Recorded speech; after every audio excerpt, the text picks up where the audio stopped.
welcome to this week's episode of our Shotmaker podcast. We thought it's the end of the year. We're getting ready for 24. Something that is a topic we don't always talk about are the idea that things change every year, rules change, tax laws change. So we thought we would kind of dwell on some sports-related examples so that we could all, face these changes together. So looking at the sports world, I know in the golf world, there's really big discussion of changing the golf ball, which I know doesn't sound very cool. But if you're a golfer, this is a big deal because right now, the pros are pretty much allowed to play whatever they want. Everyone goes out and buys the golf ball. The Tiger's playing or Rory's playing. So there's a lot of money to be made from the golf companies because they can sell Rory's golf ball to the public. Now there's rules where they're potentially changing the rule, kind of rolling back the golf ball the pros can play, and then in theory making the game a little more difficult. So I thought this really resonated because this week I also had a call with a client who's their state has changed the rules for unemployment. So again, making the game harder as we enter 24. So both the restaurant industry and golf has something in common. But, from a mindset standpoint, and I think this is where, there's a lot of similarity for golfers, it's frustrating, right? Like the game is already hard. You're playing it recreationally as something to go have fun in. And now you've just intentionally made it harder for something where no one really sees the win. Same in business, right? Like you got in business to do a good job, to serve food, and now someone's decided to make your game a little harder. And from a mindset standpoint, that can be challenging. Yeah, we definitely see that from the tax side because we're on calls together. Obviously, I don't know what rules are changing, but either do the operators, right? Yeah. They don't understand some of the things from a tax side.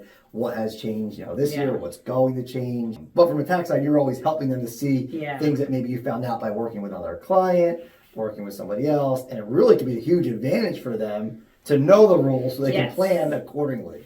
Well, and I think that's where I think we can learn a lot from sports, right? Because I think as an athlete, right, like golfers or whatever sport analogy we're using, right, the option isn't they're not going to play golf that year, right? Rory's still going to show up at the Masters, regardless of the golf ball he has to play. So he's going to go in with the mentality of like, let me see how I can get this to work for me, right? Like I know I now have a different golf ball. Maybe I practice differently. I have a different shot. But either way, I'm still going to show up. I'm still going to try to win. I'm just now have to deal with this rule. I think in business, sometimes the first reaction is just overwhelm or frustration or why am I doing this, right? And I think if we can develop the Rory attitude, if we call it, or whatever athlete attitude, we're going to beat our competition because 8 out of 10, 7, whatever, the majority of business owners are going to have the overwhelm. I'm just, closing shop because I can't do business anymore, which they're not wrong in that frustration. But if we can get through that and approach it as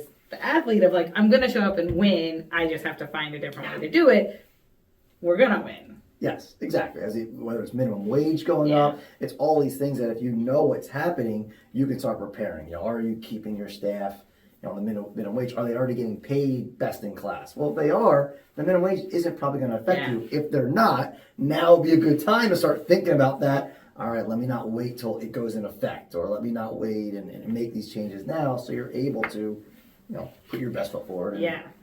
And I think that's where, this whole movement of the Shotmaker, the book, all of that resonated from the fact of like, as business owners, we have to be incredibly aware of our mindset.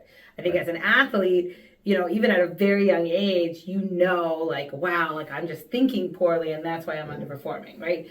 Where in business, we're allowing ourselves to be manipulated. It's an election year, whatever side you're on, right? They're going to be spewing what at us for the next 12 months. And there's nothing we can do about it, right? So we have to find a way to just tune it out and stay focused on what you want to happen. Because the worst is we sit around, we allow ourselves to be taken advantage of when, again, whatever side you're on, they're both doing it. And then we lose a year and we don't move our business forward.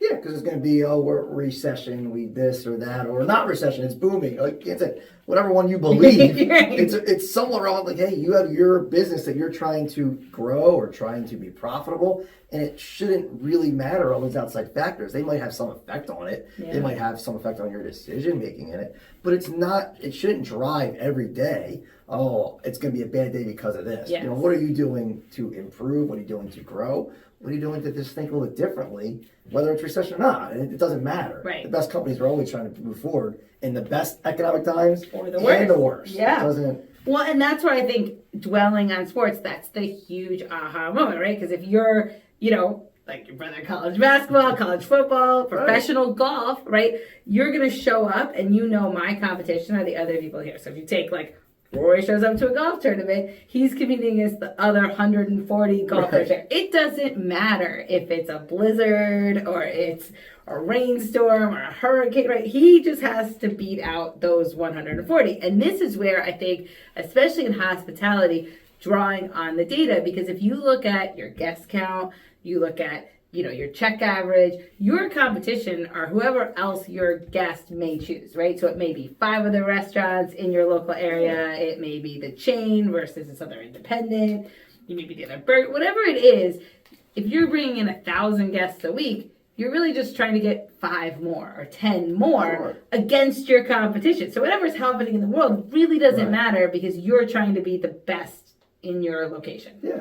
Okay, I think we tie back into the sports part. I mean, think about a couple years ago when the NFL went to the number 1 seed getting a bye and not the 1 and 2 seed anymore. Not the Eagles right now.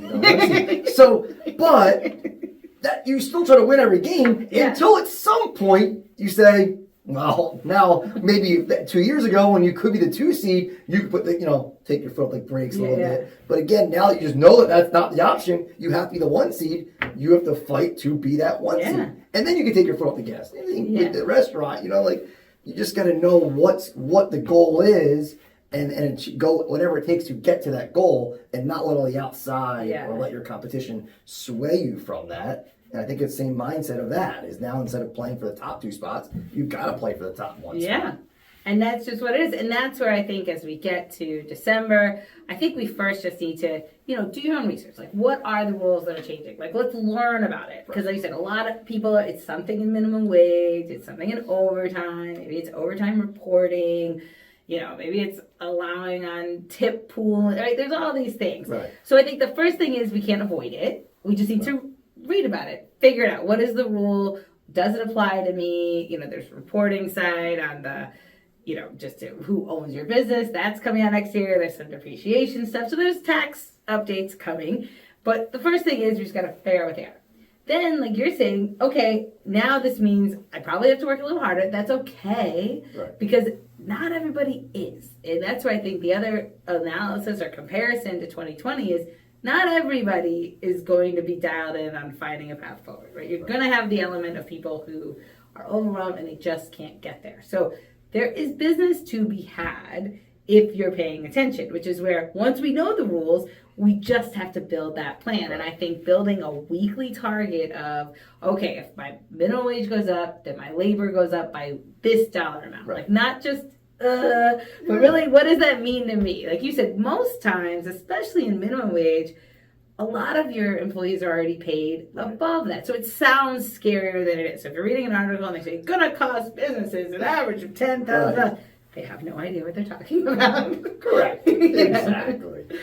So we just have to figure out what that means. And some of those rules might have already gone into effect in some capacity. I mean, if you're not taking advantage of and they changed different ways of what you could sell alcohol to go, right? Some of those have been extended and extended and extended, and maybe you never really thought about it a couple of years ago when that went in place because it was so much, everything was crazy, and now you might be able to say, well, we never actually developed a to-go drink menu. Right. But why not? Right. Like, why not do that now? Right. There's still sales to be had. They've allowed that to be the norm now. Maybe outside dining, same thing. Right. Some of those rules that they created a couple years ago as like off the cusp out of nowhere, they have extended again to 2024. Yeah. So maybe it is an investment to buy a heater or something that could allow that to stay open for 2 more months. Yeah. I think those are things that people need to continue to look at and say, did we take advantage of everything that we were able to do? Is there still room to grow just in that part of it?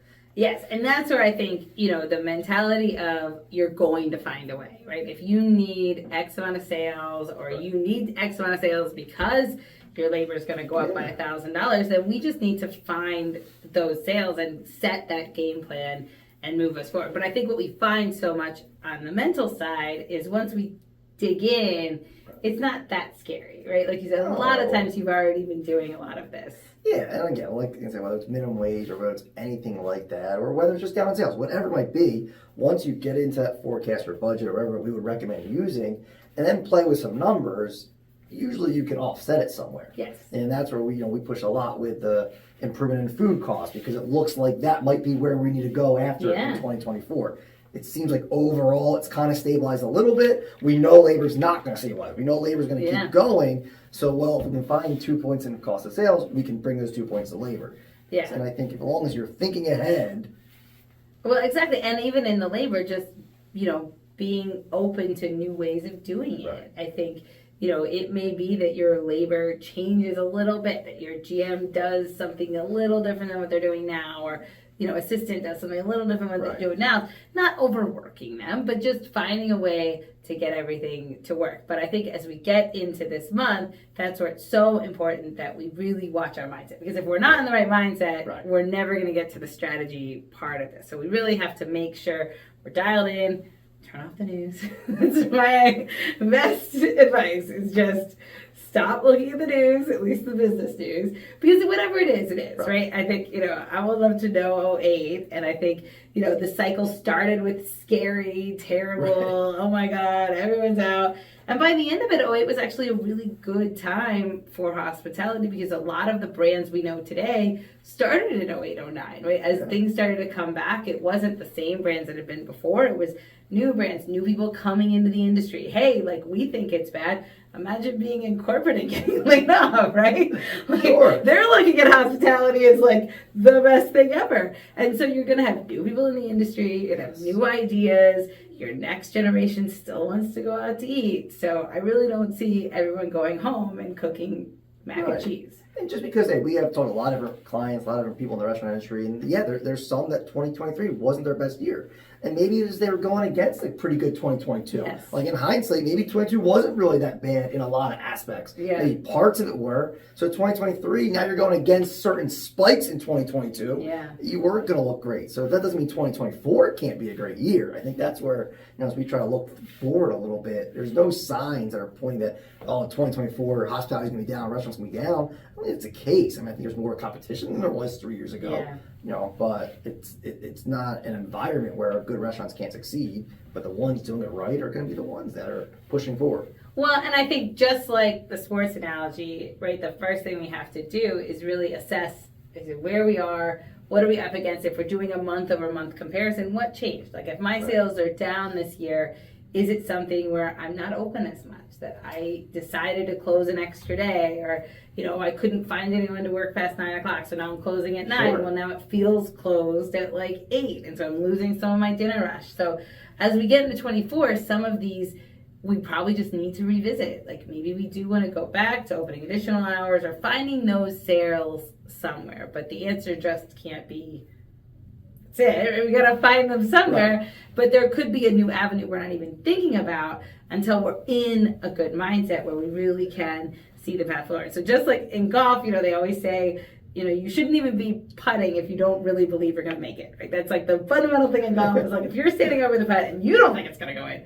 what are we doing, right? And I would say that's sort of the same for 24. You don't think sales are going to go up.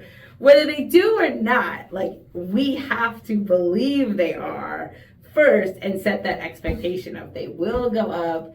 Then we can build a plan to get them there. Yeah. And I think Anne's right. You need to figure out the sweet spot for your business on really looking back at not what you did last year or what it was 5 years ago. When does your establishment need to be open?